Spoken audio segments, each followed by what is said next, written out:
علی علی حق ہے، علی حق ہے، علی حق ہے، علی علی جدھر حق۔ بسم اللہ الرحمن الرحیم۔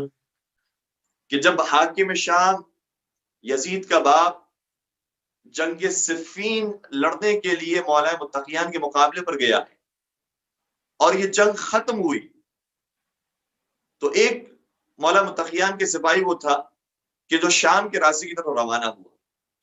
نہ جانے اس کا مقصد کیا تھا، تحقیق کرنے کے لیے گیا یا کسی مقصد کے لیے وہ کوفہ سے شام جانے لگا۔ جب شام کے راستے پہنچا تو اس کے ساتھ ایک اونٹ موجود تھا، اور جب ایک شامی نے وہ اونٹ دیکھا تو کہا کہ یہ میرا اونٹ تھا جو تم نے جنگ میں چرایا ہے، اور یہ حقیقت میں میرا مال تھا۔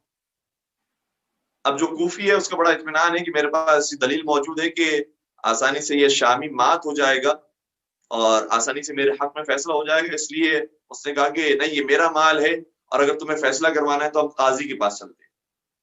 اس نے کہا ٹھیک ہے، اور یہ دونوں شامی اور کوفی اس اونٹ کو لے کر قاضی کے دربار میں پہنچے، اور قاضی کون ہے؟ کوئی اور نہیں، خود حاکم شام، امیر شام۔ اور جب امیر شام نے سوال کیا شامی سے کہ بتاؤ یہ جس اونٹ کا تم دعویٰ کرتے ہو تمہارے پاس کوئی گواہ بھی موجود ہے؟ تو شامی نے کہا کہ نہ صرف میرے پاس ایک گواہ، دو گواہ، بلکہ 50 گواہ موجود ہیں کہ یہ اونٹنی میرا مال ہے، یہ اونٹنی میری ہے۔ اور 50 لوگوں نے گواہی دی کہ حاکم شاہ، ہم نے خود دیکھا ہے کہ یہ اونٹنی اس کا مال تھی، اس کوفی نے اسے چرایا ہے۔ جب حاکم شاہ نے بات سنی تو کوفی سے پوچھا کہ تمہارے پاس بھی کوئی گواہ موجود ہے؟ اب بیچارہ جو کوفے سے آیا ہے وہ اپنے ساتھ کوئی گواہ تو لے کر نہیں آیا تھا۔ اس نے کہا کہ نہیں امیر شاہ، میرے پاس کوئی گواہ موجود نہیں ہے۔ تو حاکم شاہ نے فوراً سے کہا کہ پھر یہ اونٹنی اس کا مال ہے کہ جس کے پاس گواہ موجود ہے۔ جیسے ہی حاکم شام نے فیصلہ سنایا، فوراً سے وہ کوفی اپنی بہت بہترین دلیل پیش کرنے لگا۔ کہا کہ اے امیر شام، میں ایک ایسی دلیل دے رہا ہوں کہ سارے گواہوں کی گواہی پر وہ بھاری ہے۔ وہ دلیل کیا ہے؟ کہا کہ یہ اونٹنی جس کا یہ دعویٰ کر رہے ہیں حقیقت میں اونٹنی ہے ہی نہیں، یہ تو اونٹ ہے کہ جو میرا اونٹ ہے۔ جس اونٹنی کے یہ پیچھے جا رہے ہیں اور کہہ رہے ہیں کہ یہ اونٹنی اس کا مال تھی، حقیقت میں اونٹنی ہے ہی نہیں، یہ اونٹ ہے اور یہ میرا مال ہے کہ جو میں کوفے سے لے کر آیا تھا۔ اور ظاہر سی بات ہے کہ اونٹنی اور اونٹ کا جو فرق ہے وہ کسی اس کے لیے میڈیکل ٹیسٹ کی ضرورت نہیں ہے، اس کے لیے کوئی خاص تحقیق کی ضرورت نہیں ہے۔ آنکھوں دیکھی بات ہے کہ نظر آ جاتا ہے کہ یہ اونٹ ہے یا اونٹنی۔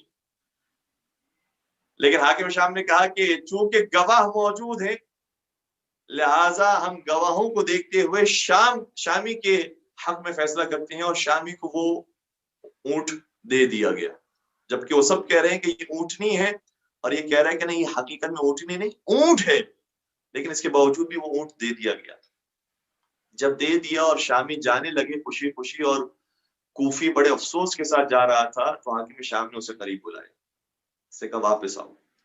اور جب وہ واپس آیا تو اپنی مخفی کمرے میں اسے لے کر گیا، اور لے کر جانے کے بعد کہا کہ جا کر اپنے مولا علی سے کہہ دینا کہ میں 1 لاکھ ان سپاہیوں کے ساتھ اس کا مقابلہ کرنے کے لیے آیا ہوں کہ جسے اونٹ اور اونٹنی کا فرق بھی نہیں معلوم۔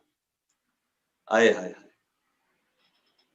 یعنی گویا حاکم شاہ بھی کہنا چاہ رہا ہے کہ وہ قوم کہ جو آنکھوں دیکھے فضائل کو اور آنکھوں دیکھے فرق کو نہیں پہچان سکتی، وہ باطنی فضائل اور باطنی فرق کو کیا پہچانے گی؟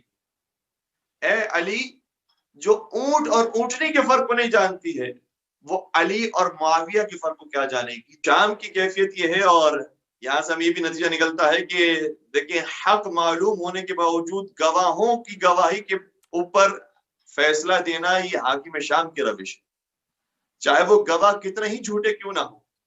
جھوٹے گواہوں کے باوجود بھی گواہوں کی گواہی کے مطابق فیصلہ دینا یہ حاکم شام کی سیرت ہے۔ اور میں تو کہوں گا کہ یہ سب حاکم شام کی سیرت نہیں ہے، جب جناب سیدہ کائنات بھی دربار میں آئی تھی تب بھی حاکم کی یہی سیرت تھی کہ وہ گواہوں کو دیکھتے تھے، یہ نہیں دیکھ رہے کہ حق کہاں پر ہے اور واضح اور آشکار بات کہاں پر۔